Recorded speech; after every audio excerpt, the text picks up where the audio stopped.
बिस्मिल्लाहिर्रहमानिर्रहीम। अस्सलाम वालेकुम नाज़रीन। 19 मई 2024 हमारी वीडियो का टॉपिक है जी 20 मई से पाकिस्तानी मईशत का अंदाज़ा। पाकिस्तान के अंदर पाकिस्तान की इकोनॉमी में जो सेक्टर्स हैं, ऑटोमोबाइल इंडस्ट्री, गाड़ियाँ, पाकिस्तान का रियल एस्टेट, प्लॉट, हाउसेस, उसके साथ साथ पाकिस्तान के अंदर कमोडिटीज़ जैसे गोल्ड है, सिल्वर है, पाकिस्तान के अंदर स्टॉक मार्केट और पाकिस्तान के अंदर करेंसीज, इनका मुस्तकबिल 20 मई के बाद कैसे स्टार्ट होगा ये मैं आपके साथ शेयर कर रहा हूँ। रिपोर्ट बड़ी अहम है, इसको एंड तक सुनिएगा। मुआशी टीम पाकिस्तान की और उसके साथ साथ पाकिस्तान के वज़ीर ख़जाना मोहम्मद मोहतरम औरंगज़ेब साहब और IMF के दरमियान पॉलिसी सतह के मुज़ाकरात जो हैं वो पाकिस्तान के अंदर 20 मई से शुरू होने जा रहे हैं और 20 मई से पाकिस्तान की मईशत का अंदाज़ा हो जाएगा कि पाकिस्तान में आने वाला बजट और पाकिस्तान के अंदर जो चीज़ें हुकूमत के प्लान का हिस्सा हैं, आम आदमी तक उनका नुकसान या फ़ायदा कैसे पहुंचेगा। पाकिस्तान की वजारत ख़जाना के मुताबिक पाकिस्तान के अंदर पॉलिसी सतह के मुज़ाकरात के दौरान नए कर्ज की मालियत यानी वो कितने अरब का डॉलर का होगा, 6 अरब डॉलर का होगा या 8 अरब डॉलर का होगा, इस पर भी बात फाइनल हो जाएगी। और पॉलिसी सतह के मुज़ाकरात में IMF के साथ आइंदा के लिए शराइत और पाकिस्तान को जो गोल्स दिए जाएंगे वो भी फाइनल हो जाएंगे कि पाकिस्तान को आने वाले दिनों के अंदर कितना टैक्स इकट्ठा करना है, पाकिस्तान के अंदर कौन सी चीज़ें बढ़ेंगी, पाकिस्तान के अंदर कौन सी चीज़ें सस्ती होंगी, पाकिस्तान की मईशत में कहाँ पर टैक्सेस लगेंगे और पाकिस्तान की ज़राए आमदन क्या होगी। उसके बाद पाकिस्तान की वजारत ख़जाना ने कहा जी FBR रेवेन्यू नॉन टैक्स आमदनी के आइंदा माली साल के अहदाफ तय किए जाएंगे। यानी पाकिस्तान के अंदर जितने भी लोग टैक्स नहीं अदा करें, चाहे वो बड़े हैं चाहे वो छोटे हैं, उनके लिए IMF ने पाकिस्तान को एक हदफ दिया है कि जो आपकी टैक्स रेवेन्यू का हिस्सा नहीं है आप उसके ऊपर भी अपना एक हदफ बनाएं।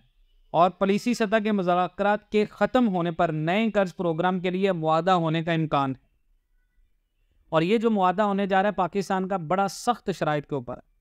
मुआशी टीम ने आइंदा माली साल के दौरान एक्सटर्नल फाइनेंसिंग का इब्तदाई एस्टिमेट 22 अरब डॉलर तक लगाया है और बॉन्ड्स यानी पांडा बॉन्ड्स का जो इशुएंस होगा वो IMF के साथ शेयर करदा प्लान में शामिल है। आइंदा माली साल के दौरान हुकूमत का 1.5 अरब डॉलर से ज़्यादा के इंटरनेशनल स्कूक बॉन्ड्स के इशू करने का प्लान है और दोस्त मुल्कों से तकरीबन 12 अरब डॉलर कर्ज रोल ओवर कराना भी IMF से शेयर करदा प्लान का हिस्सा है जो हुकूमत ने शेयर किया।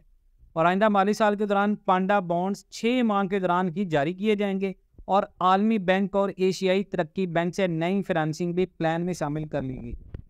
उसके बाद पाकिस्तान के अंदर देखें तो और बहुत सारी अहम न्यूज़ हैं पाकिस्तान की मईशत के लिहाज से। अब सवाल होता है यहाँ पर हमारा वीडियो का टॉपिक कि 20 मई से पाकिस्तान के अंदर रियल एस्टेट के ऊपर IMF ने मज़ीद टैक्स मांगा है और रियल एस्टेट की बैन बजाई है।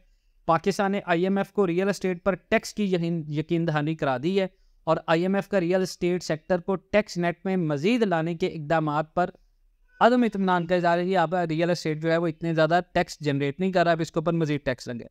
IMF ने रियल एस्टेट सेक्टर को टैक्स में लाने के पाकिस्तान की हुकूमत के जितने भी सेक्रीफाइसेस हैं उन पर तशवीश की है और कहा है जी प्लॉट्स की सेल और परचेज में कैश लेन देन पर अजाफी टैक्सेस लगाने का मुतालबा है हमारा। यानी अगर आप कैश के ऊपर लेन देन करते हैं तो उसके ऊपर मज़ीद टैक्स लगाएं।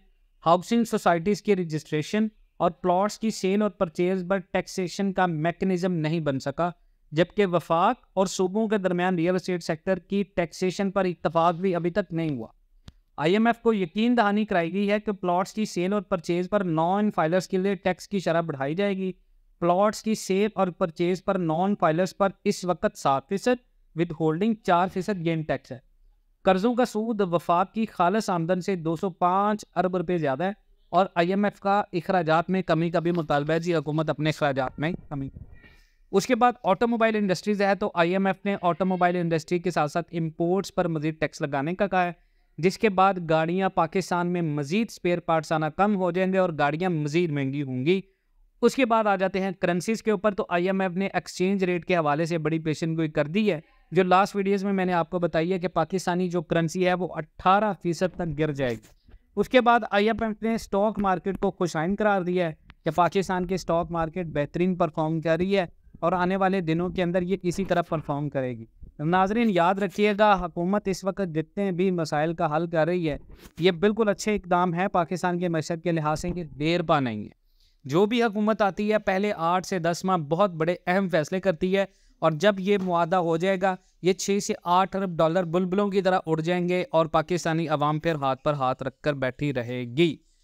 और मईशत का अंदाज़ा आप यहाँ से कर लें कि आपने अगर इन्वेस्टमेंट करनी है तो आपकी कमोडिटीज़ आपको बचाएंगी, आपको करेंसीज बचाएंगी, आपको रियल एस्टेट की रेंटल बेस जो इन्वेस्टमेंट है कमर्शियल खासकर वो आपको बचाएगी। इसके अलावा रेजिडेंशियल जो प्लॉट होते हैं, इंस्टॉलमेंट्स के ऊपर प्लॉट होते हैं, ये आपको मरवाएंगे। मज़ीद इस तरह की अपडेट्स के लिए जुड़े रहें पाकिस्तान एंड वर्ल्ड टीवी के साथ। इंशाल्लाह मिलते हैं नेक्स्ट वीडियोज़ में, तब तक के लिए अल्लाह हाफ़िज़।